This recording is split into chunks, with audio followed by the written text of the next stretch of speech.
Bonjour, bienvenue à Vie et Miséricorde, c'est Ursule. On est le 16 août 2026. Alors je viens parler du remède. Notre texte se trouve dans Proverbe 18. Le verset 20 dit ceci. C'est du fruit de sa bouche que l'homme rassasie son corps. C'est du produit de ses lèvres qu'il se rassasie. La mort et la vie sont au pouvoir de la langue. Quiconque l'aime en mangera les fruits. La mort et la vie sont au pouvoir de ta langue. Si tu aimes la mort, tu mangeras le fruit de la mort. Si tu aimes la vie, tu mangeras le fruit de la vie. Et aujourd'hui, Jésus-Christ te dit, mange le fruit de la vie. Alléluia. Mange le fruit qu'on appelle vie et tu vivras. Et nous savons tous que ce fruit, c'est Jésus-Christ. Jésus-Christ a dit, n'est-ce pas, je suis le pain de vie. Si quelqu'un me mange et qu'il me boit, n'est-ce pas, il a la vie. Alors, les gens qui l'écoutaient ont dit, c'est un fou. Est-ce qu'il veut que on devienne des cannibales? C'est quoi son problème? Arrêtez de l'écouter, il est possédé, etc., etc. Mais Jésus n'était que en train de citer les Écritures qui, elles-mêmes, disaient que la vie et la mort se trouvent au pouvoir de la langue. Chaque jour, nous confessons la vie ou nous confessons la mort. Souvent, on s'en rend compte, souvent, on ne s'en rend pas compte. Et puis, parfois aussi, on dit, c'est pour rigoler. On se rend compte qu'on a fait une bêtise, qu'on a fait une erreur et on dit, c'est pour rigoler. Mais la Bible dit quoi? Que toute plaisanterie soit ôtée du milieu de vous. Question de dire, les mots ce sont eux qui déterminent notre vie. Ce sont eux qui déterminent la finalité, n'est-ce pas, pour chaque être humain. Alors, Dieu est en train de nous dire, pesez vos mots. Avant de les faire sortir, arrêtez-vous. Pensez plusieurs fois et faites sortir après réflexion. C'est ça qu'il est en train de nous dire. Alors, ce conseil, c'est un conseil de tous les jours jusqu'à, n'est-ce pas, l'éternité. Parce que c'est dit, la vie et la mort sont au pouvoir de la langue. Que fais-tu avec ta langue? Jacques dit, de la même source ne peuvent jaillir l'eau salée et l'eau sucrée. S'il y a une seule source, ici la bouche, alors normal qu'il y ait une seule, n'est-ce pas, un seul type d'eau qui sorte de ta bouche. Très très souvent, on se retrouve, n'est-ce pas, selon nos humeurs, à faire sortir toutes sortes de variantes d'eau. Et le Seigneur nous dit qu'il n'en soit pas ainsi. Alléluia.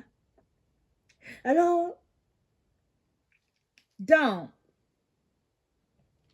le Proverbe 18, au verset 7b, c'est dit, les lèvres de l'insensé sont un piège pour son âme.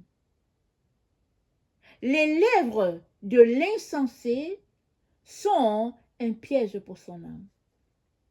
L'insensé, c'est celui qui manque de sagesse.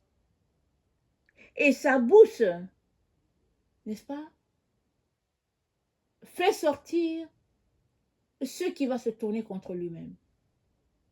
Mais il ne s'en rend pas compte. Et au verset plus haut, le verset 6, c'est dit, les lèvres de l'insensé se mêlent aux querelles. Ça veut dire quoi? Ça veut dire, c'est toi et moi qui choisissons la direction de notre vie en fonction de ce que nous permettons à nos lèvres de dire ou de ne pas dire. Que confesses-tu à chaque jour? Ce que tu confesses détermine le cours de ta vie. Proverbe 24.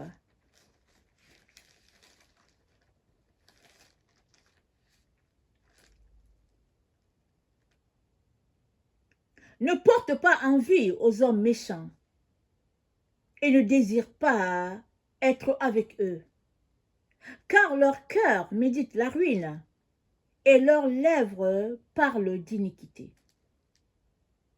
Des lèvres qui parlent d'iniquité. Oui, tous les hommes se sont servis de leurs lèvres pour dire quelque chose de mauvais. Ça, c'est sûr et certain. Parce que Jésus-Christ est le seul qui n'a pas péché. Mais, quand le Seigneur te reprend, est-ce que tu continues là-dessus? Ou bien, est-ce que tu décides d'en sortir?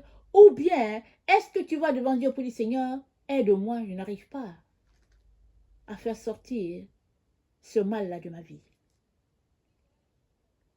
Verset 3. C'est par la sagesse qu'une maison s'élève, par l'intelligence qu'elle s'affermit. C'est par la sagesse qu'une maison s'élève.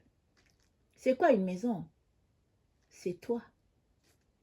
Tu es la maison de Dieu. C'est par la sagesse que tu t'élèves en direction de ton Dieu. C'est par l'intelligence que tu t'affermis. Alors, c'est par la science que les chambres se remplissent de tous les biens précieux et agréables. C'est par la science que les chambres se remplissent de tous les biens précieux et agréables. C'est quoi les biens dont il est question? Ce n'est pas l'or, ce n'est pas l'argent, ce n'est pas le diamant. Les biens dont Dieu parle ici, c'est l'amour, la bonté, la bénignité, la tempérance, la douceur. Voilà les biens, n'est-ce pas, que Dieu est en train d'énumérer ici. Parce que si ces biens-là sont dans ta maison, alors tout le reste viendra. L'or que tu cherches, le diamant que tu cherches, n'est-ce pas? Tous les métaux précieux seront là. Mais ces métaux précieux, n'est-ce pas? Ils ne sont que de la boue comparés au bien de Dieu. Pour celui qui ne connaît pas le Seigneur, les biens de ce monde, l'or, l'argent, n'est-ce pas? C'est tout ce qu'ils ont. Voilà pourquoi ils sacrifient leurs heures à courir après ces choses-là. Mais pour qui cherche le Seigneur, le bien précieux, c'est le Seigneur lui-même. Alors, ta chambre se remplira, n'est-ce pas, de biens précieux, alors que tu as décidé d'utiliser tes lèvres à la gloire de Dieu.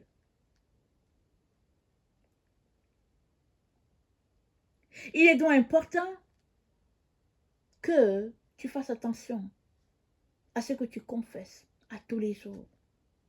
Que disent tes lèvres? Mieux vaut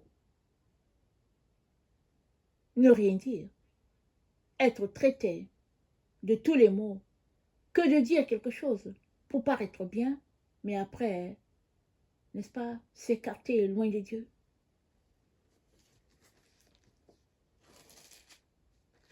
Au Proverbe 16,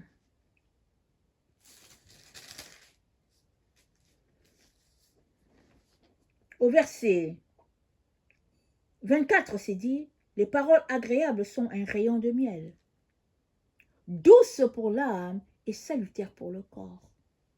Je répète, les paroles agréables sont un rayon de miel, douces pour l'âme et salutaires pour le corps.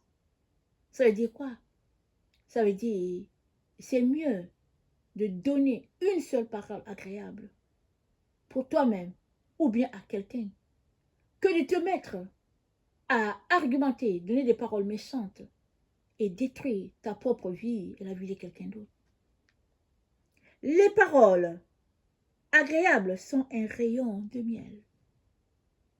Choisis la douceur de la parole parce que ça va créer en toi un esprit paisible. C'est 1 Pierre 3. au verset 3. Parce que Dieu ne dédaigne pas un esprit doux et paisible. Voilà la pureté, n'est-ce pas, que Dieu recherche dans nos différents cœurs. Et c'est un bon remède pour notre santé, aussi bien spirituelle que physique. Alors, la santé, n'est-ce pas, c'est le fait tout simplement d'avoir cet équilibre-là dans son corps, dans son âme et dans son esprit. Il peut arriver que on ait dans notre corps une maladie, il peut arriver. Mais ce n'est pas pour autant que tu puisses sombrer. Parce que la maladie, c'est un déséquilibre dans le corps. On ne sait pas comment ça vient s'installer, mais c'est un déséquilibre. Mais par le pouvoir de ta parole, tu peux renverser les choses. Il y a des guérisons qui seront instantanées. Alors que tu vas dire à la maladie de s'en aller, la maladie va s'en aller. Il y a aussi, n'est-ce pas, d'autres paroles, n'est-ce pas, ou bien d'autres maladies qui partiront, n'est-ce pas, progressivement.